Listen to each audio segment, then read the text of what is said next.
At a class reunion, Leo's long-lost love, who had gone abroad to study, returned. Someone teased. Leo, you know Evelyn came back just for you. You have to treat her well. Leo's grip on his glass tightened, his voice hoarse. Okay, but I had been married to him for 3 years. I had even lamed one of my legs to save him. Yet, he didn't even have the courage to admit I was his wife. Later, I initiated a divorce and disappeared from his world. But he went mad, searching for me everywhere. On our 3rd wedding anniversary, I had specially booked the top floor of a seaside hotel. He had promised to come, but at 9 o'clock, he called me. I'm sorry, Mia. I have a last-minute meeting at the company. I can't make it. Disappointed, I sat by the window, stunned, watching the tide ebb and flow. My heart was filled with a bitter sadness. Meetings could be held at any time, but our anniversary was only once a year. I didn't say these words. I knew he was busy. I should be more understanding. Until Evelyn sent me a video. In the video, Leo's head was bowed, his expression unclear. Someone in the background was teasing. Leo, you know Evelyn came back just for you. You have to treat her well. My heart tightened. I stared at the face of my husband, Leo, on the phone, hoping he would say, I'm sorry. I'm already married. But after a long silence, he clenched his fists. Finally, with red-rimmed eyes, he said, okay. The wine glass in my hand fell to the floor. The glass shattered, and a piece pierced my slender, white calf. Blood flowed freely, but I felt no pain. I quickly hailed a taxi and rushed to the address she had sent to pick up Leo. He had had surgery on his stomach from drinking too much before, and the doctor had warned him not to drink again. I was really worried about him. The private room was noisy and dimly lit. Finally, as I passed a room, I heard the voices from inside. Someone mentioned me. By the way, what about that clingy girl from college, Mia, who was always bringing you and Evelyn food? She's not still contacting you, is she? None of these classmates knew that he and I were married. But then again, we had been secretly married for 3 years. Very few people knew. I waited for a long time, the blood still dripping from my leg. Seeing him silent, another voice spoke up. I heard she's a cripple now. How could she still have the nerve to bother our Leo? She should know her place. The others roared with laughter. Evelyn's gaze fell on me, standing outside the door, her eyes full of provocation. Leo, I came back for you. You must have been waiting for me all these years. Leo looked at her. His gaze was heavy. Yes. My face felt like it had been slapped. Burning. Tears fell. In a hurry, I accidentally tripped at the door, making a loud noise. Leo saw me. A flash of panic in his eyes. His lips pressed together, but he turned his head away, as if I were just an annoying pursuer. He let the people around him humiliate me, watch me make a fool of myself. Oh, Leo, isn't that your clingy girl, Mia? She's a cripple and she's still following you. Haha, she's so shameless. Evelyn is back. You should stop shamelessly hanging around Leo. Know your place. I lowered my head and struggled to get up. I limped out. The blood had soaked my dress. A night breeze blew, and I shivered, hugging my shoulders. It was strange. It was clearly summer, but why was I so cold? I reached up and touched my face. I was covered in tears. I had loved Leo for 10 years, but I was not worthy. He was the young master of a prestigious family, and I was just the daughter of his family's maid. Evelyn and he were well matched. Childhood sweethearts. In high school, when Leo was pursuing Evelyn, I was the one who gave him advice. I brought them food, bought Evelyn's sanitary pads, and made her brown sugar water. I even helped them with their homework, just so he would look at me for a moment longer. If Evelyn had liked him, I might have given up and wished them well long ago. But I knew that Evelyn didn't like him. But Leo just loved her. On her 18th birthday, Leo booked all the taxis in the city to play love songs on a loop. All the LED screens in the city were broadcasting his blatant love for Evelyn. He even burned $5 million to have a half-hour fireworks display in the city sky, just to make her happy. All of it. I envied so much. But Evelyn just said to him coldly, Leo, if I don't like you, I don't like you. The more she was like this, the crazier Leo became, doubling his efforts to be good to her. His love was a source of pride for Evelyn. Once, he was drunk, and I tried to persuade him. Leo, Evelyn doesn't love you, but she doesn't want to let you go. Stop liking her. She's just a player, intentionally leading you on. Leo's eyes turned red, and he yelled at me for the first time. If I don't like her, should I like you? I'm happy to be played by her. What's it to you? After that day, I gave up and never looked for him again. But later, the Evans family fell on hard times. Leo, against his family's wishes, knelt down and begged his father to invest in the Evans family. In the end, he saved them. Only then did Evelyn agree to be with him. Although I had already moved on from him, I was genuinely happy for him that day.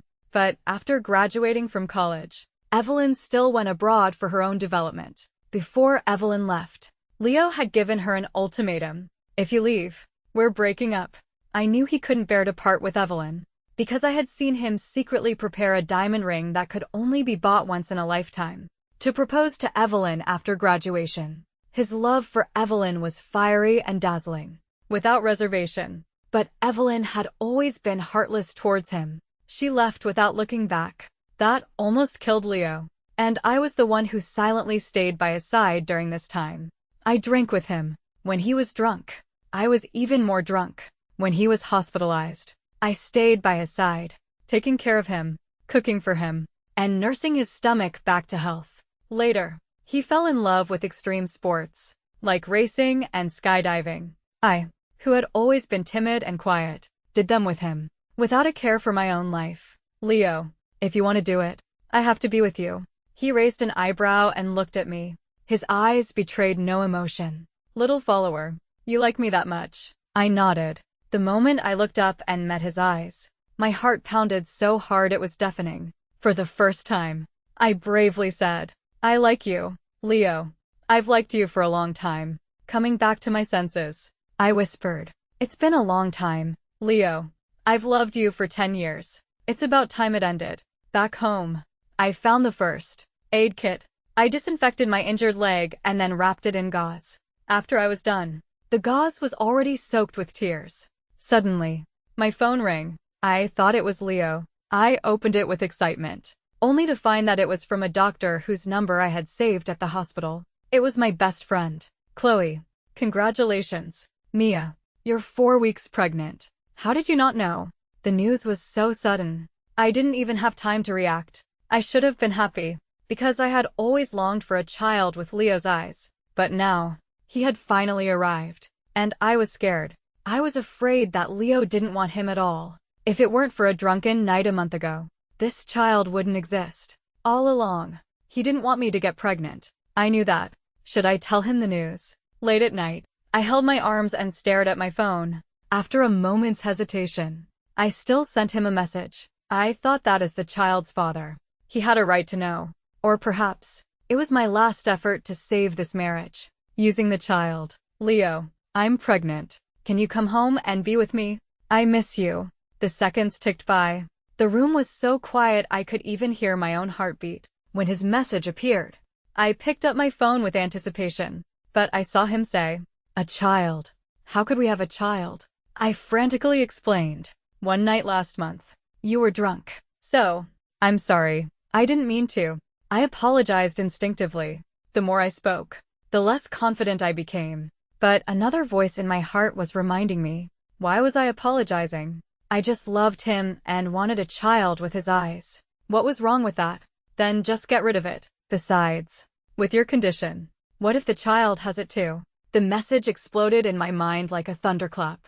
Then just get rid of it. So the continuation of our lives was so casual in his heart. I knew he didn't love me, but I didn't expect him to be so disgusted with me. But my leg was crippled for him. And it's not hereditary. If it weren't for that night, when I went into that dark, unlit alley for him, how would I have ended up like this? The pain in my heart made even my breathing hurt. As I was lost in thought, I happened to see a message that Evelyn had posted on her social media.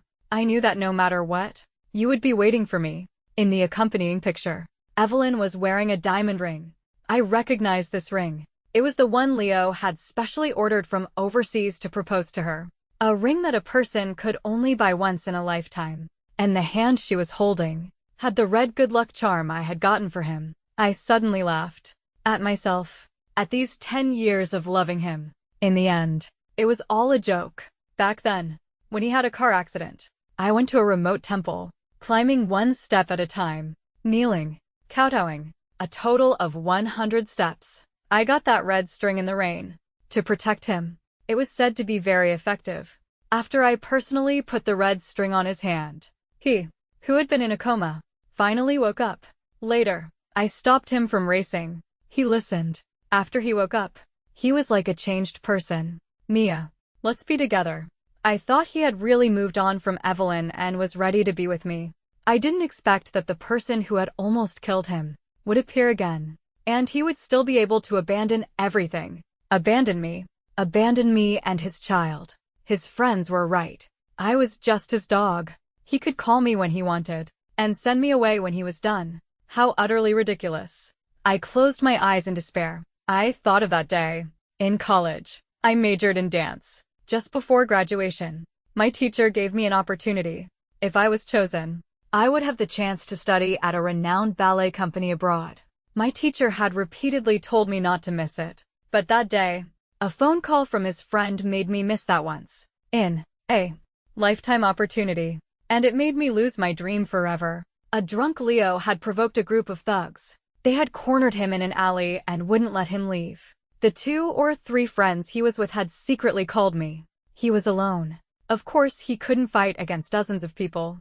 On one hand, it was the man I loved most. On the other, it was possibly a once in a lifetime opportunity. I gritted my teeth and took a taxi to that place. The dark alley. The thought of Leo being beaten up inside made me feel like I wasn't afraid of anything. Before I went in, I called the police. The police warned me not to go in alone. They knew those people.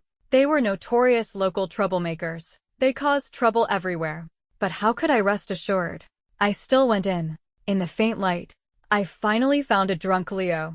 It turned out that he had gotten into a fight with this group because one of them was one of Evelyn's former admirers. He was not happy to see the high and mighty Leo win the goddess's heart back then. So he said a few sarcastic words. And Evelyn was a sore spot for Leo. He had raised a wine bottle and smashed it over the man's head. Seeing blood, this group refused to let him go. Later, I almost knelt down and begged them. That man saw me and smiled. After all these years, you still like Leo. You're even more of a follower than he is. His words were harsh, and the people around him roared with laughter. My face was burning. In fact, I was already Leo's girlfriend. But I still had to beg for him because he had fought with someone else over another woman. In that moment, I wanted to give up. But at least I had to get him out safely. And then we could break up. Later, I don't know who came up with a stick. All I remember is that I had to protect Leo. Fists, sticks, rained down on me like raindrops. Later, I fainted from the pain. When I woke up again, the doctor told me that my leg would never be able to dance again. It would be difficult to even walk as freely as a normal person. Leo's eyes were red. He was lying by my bed. Are you sick, Mia? I looked at him, numb. The thought that I would never be able to dance again made me unable to even cry. I looked at Leo. Finally, I smiled and said, Leo, let's break up. He refused to agree. He held my arms so tightly. His voice was hoarse, with a hint of hatred. I won't let go of any of those who hurt you. As for you, let's get married. Mia, marry me. He proposed to me. No ring, no ceremony, just a sentence out of emotion or guilt. And I was so excited, as if I had won the lottery. And I married him. After we got married, he gave me nothing. And I was considerate and asked for nothing, besides the $9 marriage certificate in our house. Very few people knew about our relationship. I only told my best friend, Chloe. Since my mother passed away, he was the only family I had, so I was extra good to him. Not only because I loved him, but also because he was my only support. But just now, he didn't want our child, and he went to another woman's house, as if to make sure I was completely heartbroken. My phone received a message from Evelyn. One after another, it completely shattered all my illusions, and it cut off my last sliver of hope. Mia, Leo only married you out of guilt. Just now he was drunk and gave me the ring he never gave you. Even if you become his wife. So what? You will never get into his heart. Even that day when he got drunk and got into a fight with you is because he saw a message of me announcing my new relationship. And not long ago, he got drunk because he knew I was coming back. Mia. In front of me and Leo. You are just a third party. Even if a follower gets what they want. So what? They're still just a dog. My hands were trembling so much I couldn't even hold my phone. My heart ached so much my lips started to turn purple. The phone fell to the floor with a clatter. The sound clear. Like the sound of my heart breaking. In an instant, my love for him seemed to have dissipated. Although her words were harsh, they weren't wrong. For so many years, all his joys and sorrows were related to Evelyn. And I, in the end, had loved the wrong person. I thought he had seen my feelings, that with so many years of care and concern, he would slowly fall for me. But if there is no love, there is no love. I wiped the tears from my face. I called my friend Chloe's number and scheduled an abortion for the afternoon. Leo, I've loved you for 10 years. Let it end today. Chloe tried to persuade me for a long time. She said I had loved Leo for 10 years. And it was a pity to stop now. She also said that if I divorced him now, I would be doing the scumbag and the bitch a favor. I should at least take something from them. I smiled. Chloe, I know you're looking out for me, but let's just get the surgery over with first. After the anesthesia was injected, my mind was hazy, in a daze. I thought I saw Leo. It was the young Leo, with his bold features, the young master of a prestigious family, fearless. When he saw me being cornered by a few men in a small alley, he directly kicked them to the ground. Don't you know who I am? Do you know the Hayes family? You can't afford to offend them. She's my friend. In fact, I didn't know him at all, but he had pulled me out of that despair. In my heart, he became a unique existence. For the first time in my dull and bleak life, there was anticipation. There was color. Later, I went to the house where my mother worked, and I saw Leo at a glance. But he had long forgotten me. But then again, ordinary as I was, how could he remember? But for him, I made every effort I could, just to get close to him. He liked Evelyn, so I learned to change my body shape, grow my hair long, wear short skirts, and in the summer, I would wear long pants and long sleeves and cover myself in prickly heat, just to be as fair as her. The hardest part was losing weight. I went from a chubby girl of 150 pounds to 90 pounds, through a strict diet that led to a severe eating disorder.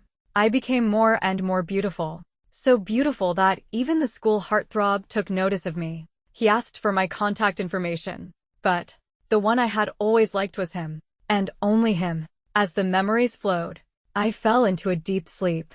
When I woke up again, the dull ache in my lower abdomen announced that my child with him was completely gone. My hand unconsciously touched my flat stomach.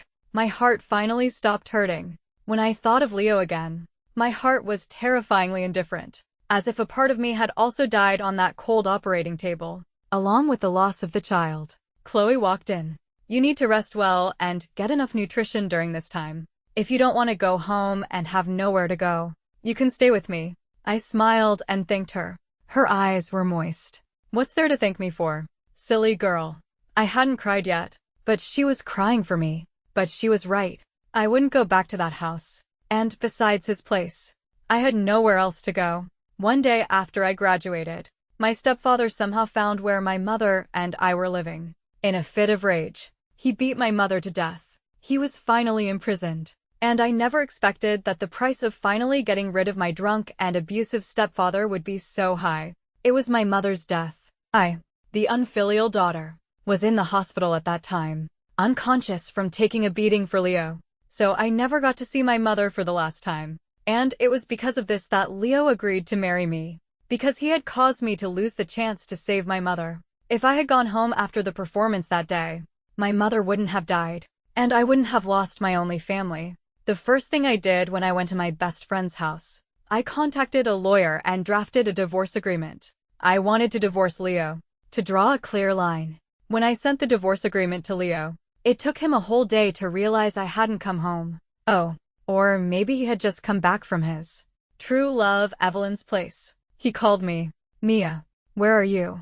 I said flatly, I've already sent you the divorce agreement. Sign it. He was taken aback. He seemed to be in disbelief and repeated, divorce. Mia, Say that again. You want to divorce me, just because I didn't acknowledge you at the bar. I felt a sense of sadness for the contempt in his tone. Did he really think I loved him so much that I would give up my dignity? He didn't acknowledge my existence in front of everyone. He even saw me fall at the bar and pretended not to see, just to save his so-called face. He treated me like a dog that he could call and dismiss at will. And I, out of love, wouldn't even leave when he shooed me away. I loved him, but not to that extent. At this, a wave of nausea washed over me. I retched. Mia, what's wrong? I frowned. Nothing. Please handle the divorce as soon as possible. Every day I delayed. I felt disgusted. I didn't care what else he said. I hung up the phone, but I started having nightmares every night. Although I had left Leo, he still wouldn't let me go in my dreams. He would always be in front of me, in front of everyone, trampling on my dignity without mercy. If it weren't for her being a cripple and having no mother, with nowhere to go, why would I have married her? Then came Evelyn's sarcastic laugh. Mia, to be a person like you, it's better to just die. I shook my head and cried. In a daze, I saw my mother. She was standing in the distance, looking at me with a compassionate expression. I will never forget the words she said to me. Mia, it's not that I don't support you in finding your own love, but you know that we and the Hayes family are not from the same world. They will never truly accept you. I don't want you to suffer. But at that time, I was blinded by love, and I rushed forward without a second thought. In the end, I was covered in wounds, with nothing. I knew it. Mom, I understand everything now. I cried and ran towards my mother. I begged her not to leave me, but she smiled, turned, and walked away. No matter how hard I ran, we only got further and further apart. I was shaken awake by Chloe. I hugged her, my face covered in tears, and wailed. I regret it so much. If I had never met Leo, maybe I would still be my ordinary self. But I would still have a loving mother. But now I have nothing. Chloe patted my back, her voice choked with emotion. It's okay, Mia. You still have me. I'm your family too. The next day, Chloe took me to the hospital. I had all sorts of tests and had my blood drawn. In the end, the doctor suggested I see a psychiatrist. This scared Chloe. The doctor smiled and comforted her. It's probably just mild depression. Don't worry too much. Depression. I was familiar with it. During the time my mother died, I couldn't sleep all night. I would wake up crying every day. At that time, Leo would patiently pat my back every day. He would coax me with gentle words. He said, I'm sorry, Mia, for making you lose your mother. I will be good to you in her place from now on. Mia, be good. I will fight off the monsters in your dreams for you. Then you can have a good night's sleep. At that time, we held each other tightly. We healed each other's broken hearts. Perhaps, at that time, Leo really did like and pity me. But his liking for me was too insignificant. It crumbled as soon as Evelyn appeared. In the end, the doctor diagnosed me with an emotional disorder and moderate depression due to the immense shock. Chloe asked the doctor in disbelief, Are you sure you didn't misdiagnose her? She's so young. How could she have this kind of illness? I stopped her. Don't make things difficult for the doctor. This is also a good thing. I'll never be a love struck fool again. Didn't you always want to get rid of my love struck foolishness? Now it's finally gone. Shouldn't you be happy? Her nose stung, and she cried again. I wanted you to wake up, but not by watching you lose everything and your heart turning to dust. I'm sorry, Mia. I didn't protect you well. If I had known you were going to marry Leo back then, I should have stopped you at all costs. I shook my head. It was no one's fault. It was my own fault for being so foolish as to like him. If I had a choice, I would rather have died in that dark and gloomy alley than to have ever met him. I thought Leo would send me the divorce papers soon, because he had always been the forced party in this marriage. Forced to be with me, forced to get married, forced to do many marital duties. I remembered a small incident from a long time ago. On our first wedding anniversary, I had set our date at an amusement park. When he arrived, his face was serious. In the end, I had to drag him through the whole process, but I knew that the only one who was happy was me. After that, I never went on a date with him again. It was laughable. Really. In our 3 years of marriage, we had held hands a handful of times, but it didn't matter if he didn't divorce me. I contacted a lawyer and asked him to prepare the materials for a lawsuit. Do you need to sue him for infidelity? If there is enough evidence, you should be able to get some compensation. I looked at my leg, which could no longer dance. I smiled. Of course. Let's just consider it the price he paid for my leg, for the life I saved.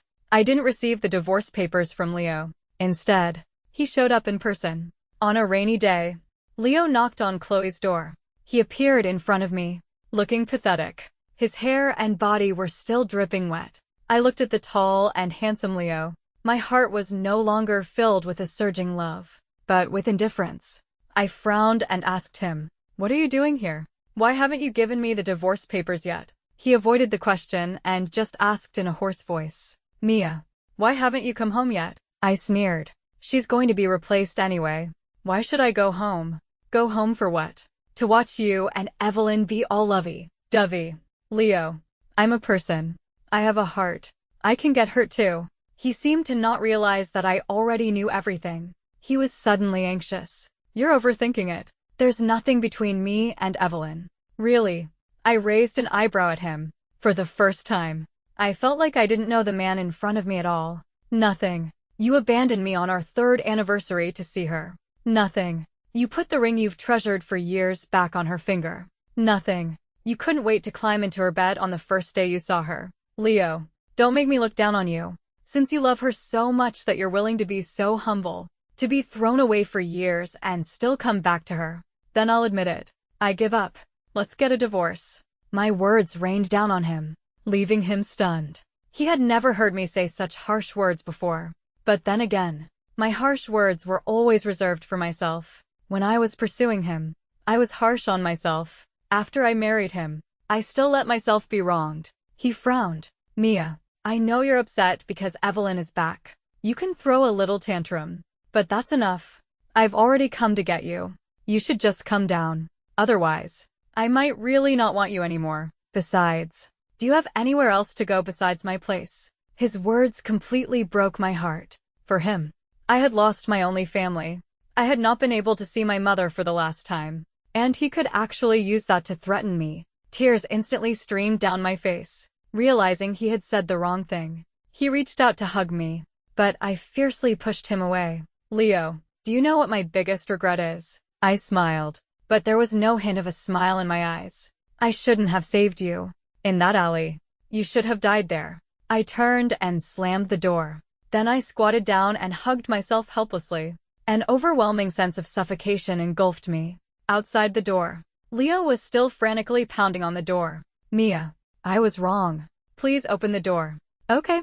Before I fainted, I saw my best friend, Chloe, rushing over. A wave of guilt washed over me. It seemed that everyone who loved me would suffer because of me. Back then, my biological father had died in an accident when I was very young, and we didn't get a single cent of compensation. My mother was only 24 at the time. At the request of my grandparents, she remarried, with me in tow. At first, I thought her new husband was an honest man, but later, after he lost his job, he started smoking and drinking and became abusive, often hitting my mother. But for my sake, she endured it. But then, one day, my mother found him bringing a strange girl home. That was the last straw. She was even more afraid that something like that would happen to her only daughter. So she had to run away with me, moving from one city to another. I felt like I was, as my stepfather had called me, a burden, a jinx. I had caused the death of my parents, and I had killed my own child. Everyone who got close to me, who loved me, would be unlucky. The moment I opened my eyes, I instinctively pushed Chloe away. But when I saw that it was her, I quickly apologized. "I'm sorry, Chloe. It's all my fault. I've brought you trouble and inconvenience. I should just go and rent a place myself." But she refused to let me go. She held my hand tightly. "Mia, you're not a jinx. None of this is your fault. It's Leo who's blind and heartless. He's not a man. He's the one who's sorry. You must not blame yourself for this. Punish yourself. Do you understand?" I hugged her back tightly. I wanted to thank her for being there for me when I was about to give up on myself. She held me, dragged me, and pulled me up. After Leo left that day, I had a period of peace. But then, Evelyn somehow found Chloe's house. When she opened the door and saw me, her eyes were filled with undisguised contempt. She looked around and said with a smile, "The Grand Mrs. Hayes, you're living in such a shabby place. What? Did Leo kick you out?" I looked at her coldly. "What are you doing here? If you don't have anything, we don't welcome you." Although Leo was a love-struck fool, so in love with her he was brainless. I was very clear about the reason she had come back from abroad to get back with Leo. It was because the Evans family's business, without the help of the Hayes family, couldn't last for a few more years. It was on the verge of bankruptcy. It was the Evans family who had forced her to come back, and forced her to marry this young master of the Hayes family who was madly in love with her. Nothing. I just wanted to tell you not to cling to Leo anymore. He only has me in his heart. As for you, you're just a decent medicine for his pain. Now that I'm back, you're no longer needed." I found her confidence rather amusing. I retorted, "It seems, Miss Evans, that you don't know that I have already asked for a divorce from Leo, but he has been refusing. I thought he loved you so much that he would be eager to divorce me. It seems he doesn't love you that much after all." My words clearly angered her. She raised her hand to slap me, but I caught her hand and fiercely pushed her back. She lost her balance and fell to the ground. Her wrist and ankle were scraped and bleeding. Her eyes were fixed on me with a vicious glare, as if she wanted to eat me alive. I crossed my arms and smiled at her. "Please go find Leo. Don't bother me." With that, I closed the door. I thought that was the end of it. But that night, Chloe was scrolling through TikTok and suddenly called out to me, "Mia, come and see.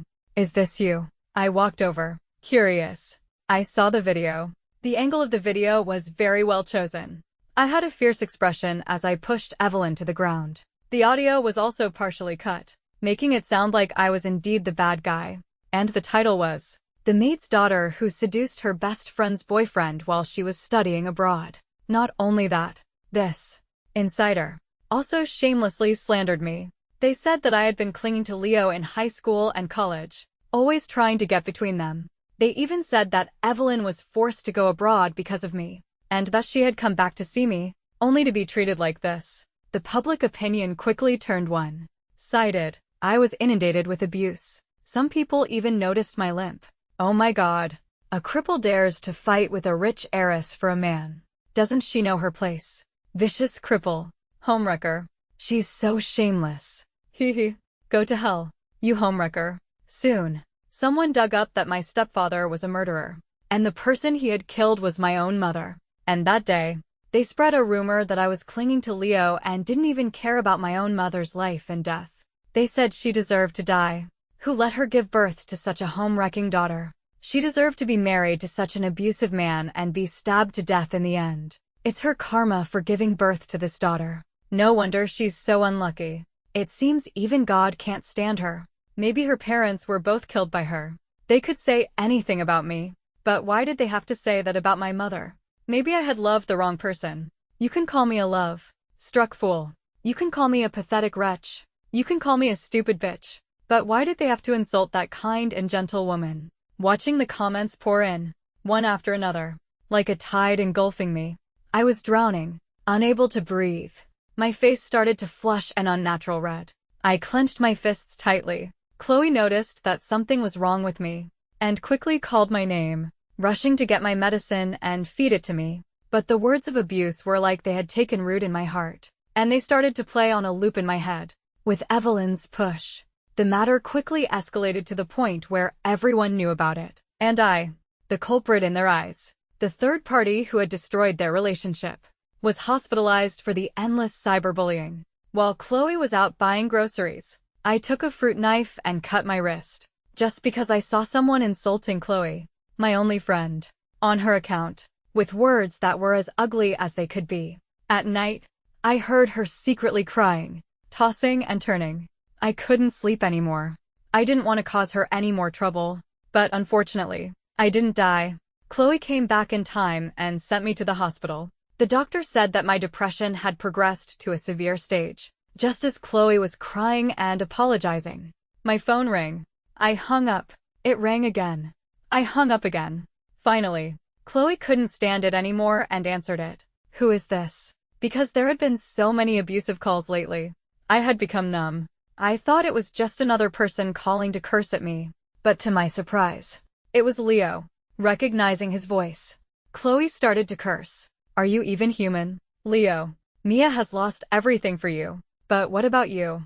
You know in your heart whether she's a third party or not. You were the one who wanted to be with her. You were the one who proposed to her. She never got between you two. And what about you? You cheated. Now Evelyn is spreading those false rumors online. Why didn't you clarify?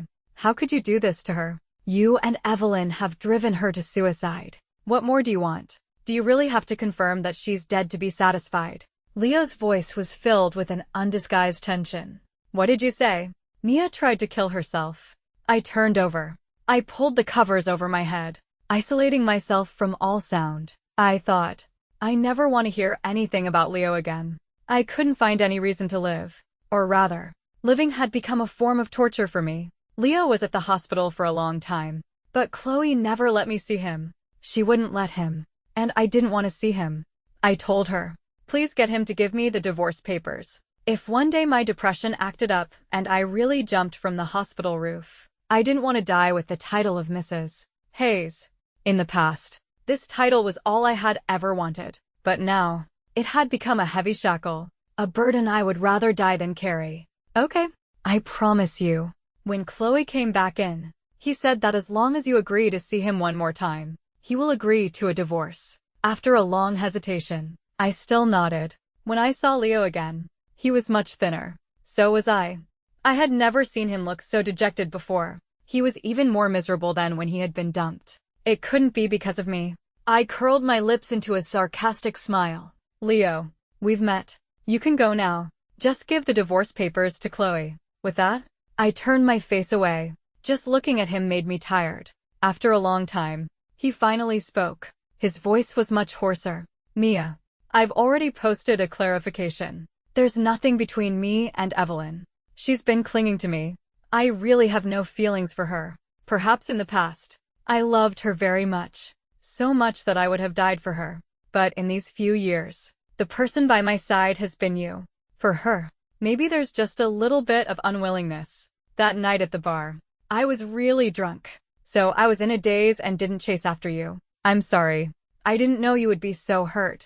I'll announce our relationship to the public tomorrow. I never thought about divorcing you. Mia, don't leave me. Okay. I turned to look at him. My expression blank. What do you expect me to give you? Leo, I can barely stay alive right now. But this is all thanks to you. For you, I've lost my dream of dancing, my mother's love, and even my own child. Now I have nothing. What do you expect me to give you? With every word I said, Leo's face grew paler. A child. You had a child. I smiled. Yes. I told you. What? Are you playing innocent now? Leo. I took out a screenshot from my phone and showed it to him. See. You're the one who didn't want our child. You're the one who pushed me into the abyss. Leo. You took advantage of my love for you and acted recklessly. But love can also run out. For 10 years, I loved you without reservation. But unfortunately, my love has been squandered by you.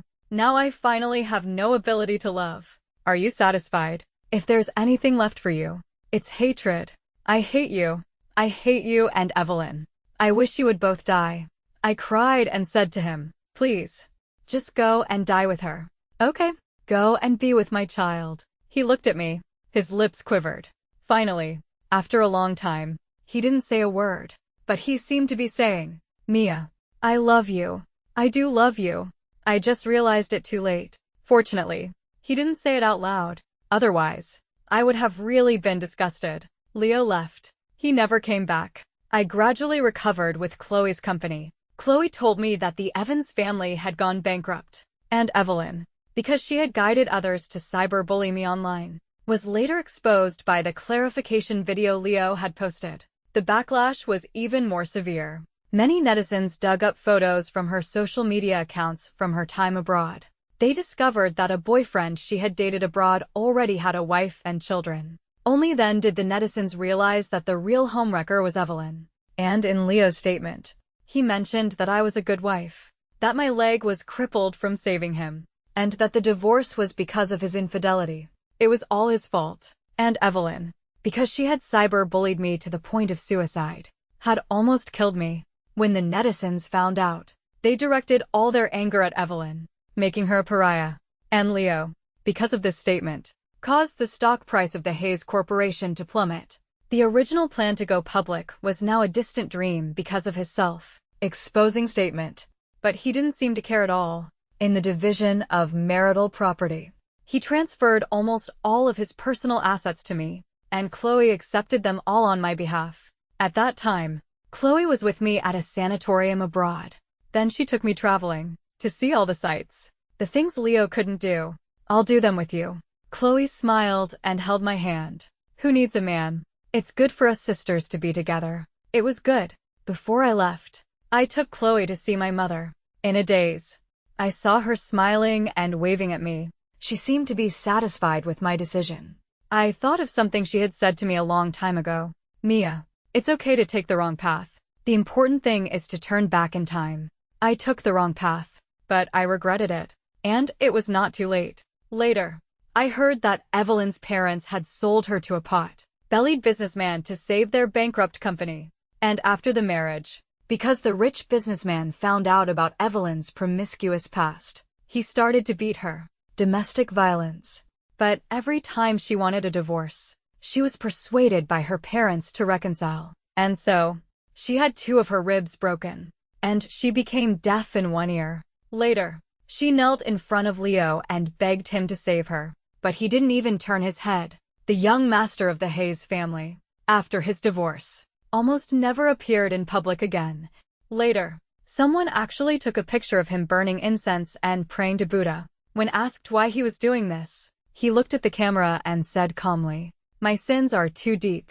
I need to atone. For the rest of my life, I will be accompanied by a green lamp, praying for one person's well-being." Everyone was guessing who this person was. When Chloe told me this, I was watching the aurora borealis in the Arctic. "You think the person he was talking about was you?" I thought for a moment and replied, "Does it matter whether it is or not?"